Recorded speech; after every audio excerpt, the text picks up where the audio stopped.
नमस्कार, मैं विलास उर्पड़े फिर स्वागत करता हूं आपका आपके अपने web news channel supreme power पर। दोस्तों, हम देश प्रदेश, आपके जिले और आपके क्षेत्र से जुड़ी खबरों को प्रकाशित करते रहते हैं। तो आप हमारी खबरों को देखने के साथ साथ हमारे चैनल से सीधे जुड़ सकते हैं, सिर्फ और सिर्फ इस लाल बटन को दबाकर और हमारे चैनल को सब्सक्राइब कर। लालवानी जी, हाल ही में आपने देरीपत्ता पुलिस स्टेशन अंतर्गत एक कंप्लेंट लॉन्च की है, फाइल की है। क्या मसला था ये और आपको कंप्लेंट करने की आवश्यकता क्यों पड़ी? मेरे को मेरी बेटी के लिए एडमिशन के लिए कि हमारे नागपुर में सौरभ कुलकर्णी करके एजेंट है जो एसके एजुकेशन चलाता है। उसने मेरे को बताया कि भाई बेंगलोर में एक सीट है, बोले कैंसलेशन सीट, केम्पेगौड़ा कॉलेज में, केम्पेगौड़ा इंस्टीट्यूट मेडिकल साइंस में, तो वहाँ पे आपको चलेंगी क्या? तो मैंने बोला ठीक है, आप बात कर लीजिए। तो उनने बात करके बताया कि मेरे को बोली कैंसलेशन सीट में आपका वहाँ पे काम हो जाएगा, आप चलिए। तो 31/10/2023 को हम यहाँ से रात को फ्लाइट से निकले। वहाँ पे जाके मिस्टर के कृष्णमूर्ति से मुलाकात किया। पहले यहाँ बता के चले कि भैया सीधा केम्पेगौड़ा कॉलेज में अपने को वहाँ पे मुलाकात करना है। तो वहाँ पे चलने के बाद कभी बोलता था उनके घर पे चलना है, कभी बोलता था ऑफिस में चलना है। उसके बाद सीधा उनके फिर घर पे लेके चला, जहाँ उनके बाहर में एक ऑफिस बना हुआ था। उनसे मुलाकात करने के बाद उन्होंने बताया कि आपका काम हो जाएगा, बोले डर्मेटोलॉजी सीट पर। डर्मेटोलॉजी एक स्किन का ये रहता है, उस पर आपका बच्ची का एडमिशन हो जाएगा करके, जिसमें आपको 2,36,00,000 रुपये लगेंगे, जिसमें आपको 12 लाख रुपये अभी पे करना पड़ेगा। जो बच्चा मैंने कैंसलेशन कर रहा है सीट, उसको 12 लाख रुपये वापस करने पड़ेंगे। बाकी की पेमेंट आप 38 लाख कर दीजिए तो आपका प्रोसेस चालू करा देते। बाकी जैसे आपको माने वो अनीस नुना बताएंगे, हमारे पीए बोले। उसके बाद में हमने उसको 12 लाख रुपये ट्रांसफ़र करके दिए और हम नागपुर आ गए। तो उन्होंने अपने को फिर क्या ये एडमिशन मैंने दे दिया, मतलब कहिए का लेटर दिया हमको केम्पेगौड़ा कॉलेज का कि आप जाके ज्वाइनिंग कर लीजिए। हम क्या है सामान के साथ पूरा वहाँ पहुँच गए। तो वो बोले कि कुछ दिन रुकना पड़ेगा, बोले कोर्ट केस चालू है। उसमें फिर उस बाद में हमसे उनने 38 लाख रुपए भी ले लिए। बोले आपने 50 लाख रुपए की बात हुई थी, पहले आप 38 लाख दे दीजिए। फिर हमने उसको और 38 लाख लेके उनकी लिखा पढ़ी करवा लिया था पूरी। इस बीच में फिर वो बोले अभी कोर्ट केस चालू है, ऐसा चालू है, एनएमसी से मंजूरी लेना पड़ेगा, ऐसा करके 10-10 लाख रुपये और ले लिए उनने मेरे से। टोटल 70 लाख रुपये बैंक ट्रांसफ़र ले लिया मेरे से ICICI बैंक से। उसके बाद में बारम्बार 6 महीने से मैंने बराबर बात करते थे। उसके बाद फ़ोन उठाना बंद कर दिया उनने। जब मैंने पैसे वापस मांगना चालू कर दिया तो आज तक वो फ़ोन ही नहीं उठा रहे। 2 महीने पहले मैंने पुलिस में कंप्लेंट किया था इसके बारे में। फिर जाके अभी गुरुवार को रात को 1 बजे अपना FIR लॉन्च हो गया उनको पीछे। उसमें 4 जन है। एक अपना जैसे सौरभ कुलकर्णी जो अपने को यहाँ से लेके चला था, और उनके जो कृष्णमूर्ति उनके 2 साथी और थे, अनीस नुन्ना और जुनेद करके। लालवानी जी, आप जिन 4 लोगों की सस्पेक्टेड, जिन 4 लोगों की आप बात कर रहे हैं, क्या इन 4 लोगों को आप प्रत्यक्ष मिल चुके हैं, जानते हैं आप उनको? पहले तो मुलाकात अपनी सौरभ कुलकर्णी से नागपुर में हुई थी अपने इधर ही। बाद में वो जाके जब सौरभ कुलकर्णी वहाँ लेके चले तभी उनकी मुलाकात अपनी तीनों की एक साथ वहाँ पे हुई थी, कृष्णमूर्ति और साथ में उनके जो सेक्रेटरी और बैठे थे अनीस नुन्ना और जुनेद, वो 3 जन वहाँ ऑफिस में बैठे थे। हमारे मोबाइल भी उन्होंने बाहर रखवाए थे। अंदर जाने के पहले मोबाइल हमारी बाहर रखवा दिए थे।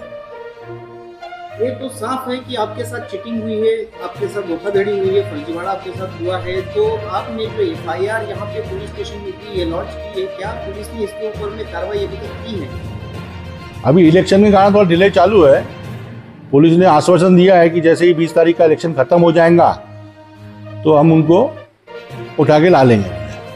क्या आपके जैसे अन्य भी छात्रों के साथ में इस तरीके की धोखाधड़ी हुई है? कुछ मामला सामने आया है? हाँ, FIR करने के बाद में 48 घंटे के बाद में मेरे को एक बच्चे का फ़ोन आया था हैदराबाद से।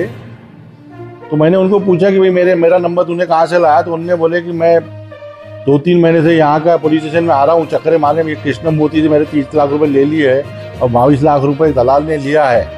तो SP साहब ने वहाँ बताया कि कंप्लेंट ये आई है, बोले FIR कृष्णमूर्ति के खिलाफ। तो उन्होंने मेरे को नंबर और नाम दिया आपका। तो वहाँ से बोले नंबर में आपको बात कर रहा हूँ बोले। तो वो मालूम पड़ा कि भैया ऐसा भी बच्चे के साथ हुआ है। क्या क्या चुनाव का माहौल खत्म होने के बाद में पुलिस इस पर कार्रवाई नहीं करते तो अगला कदम आपका क्या रहेगा? चुनाव संपन्न होने के बावजूद यदि पुलिस इस केस में आगे कोई प्रोग्रेस नहीं करती है, कोई कार्रवाई नहीं करती है, तो आप अगला कदम क्या उठाने वाले? अगला वो कोर्ट में ही जाना पड़ेगा, फिर से कोर्ट का दरवाजा खटकाएंगे अपन, जैसे और किसी बच्चे के साथ ऐसा नहीं होए। आपके साथ जो धोखाधड़ी हुई है इसमें से आपको भी सबक मिला होगा, तो ऐसे धोखाधड़ी से बचने के लिए आम जनता को, पेरेंट्स को आप क्या अपील करना चाहेंगे? पेरेंट्स को यही कहना है मेरा कि भाई पैसे वो कैश रहे कि आपका चेक से रहे।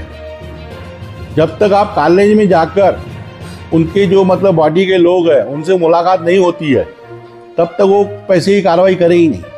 और जो पैसे की कार्रवाई करना है वो काले के अकाउंट में करे, न कि किसी के पर्सनल अकाउंट में करेगा।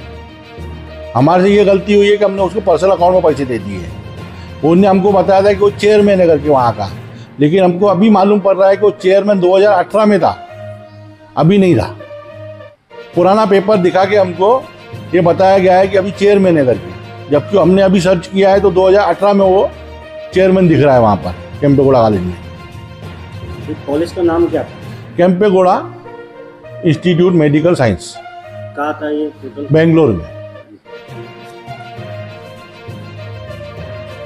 डर्मेटोलॉजी पीजी के कोर्स के लिए एडमिशन लेना था, इसलिए वो यहाँ वहाँ पे इंक्वायरी कर रहे थे। उन्होंने गवर्नमेंट कोटा से भी अप्लाई किया था लेकिन उसमें वो नहीं हो पाया था, तो वो डायरेक्ट कोई एप्लीकेशन या डायरेक्ट कोई एडमिशन्स के लिए देख रहे थे। तो उनका नागपुर में एक सौरभ कुलकर्णी करके हैं, उनसे उनकी पहचान हो गई और उन्होंने कहा कि कर्नाटक यूनिवर्सिटी में आपको एक कृष्ण मूर्ति है, वो आपके एडमिशन करा के दे देगा। वो एक चेयरमैन है, कॉलेज के चेयरमैन है, उनके कॉन्टैक्ट्स है, वो आपको करा के देंगे। जो कैंसल सीट्स है उन जो कैंसिल करेंगे एडमिशन, उनकी जगह पे वो आपको एडमिशन करा के देगा। उस बेस पे उन्होंने यहाँ से कर्नाटक बेंगलोर गए, वहाँ पे कृष्ण मूर्ति और उनसे उन्होंने बातचीत हुई। सौरभ कुलकर्णी भी उस वक्त था। उन्होंने एडमिशन के लिए 60 लाख रुपए उनसे लिए, ऑनलाइन पूरा ट्रांजैक्शन हुआ है, उसमें से कुछ रकम कुलकर्णी ने भी ली थी।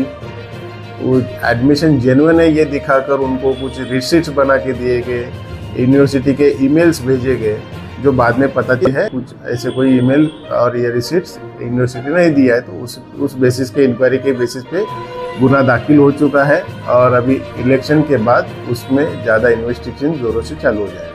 क्या इस तरीके के सिमिलर केसेस और भी अपने थाना अंतर्गत लॉन्च हुई है?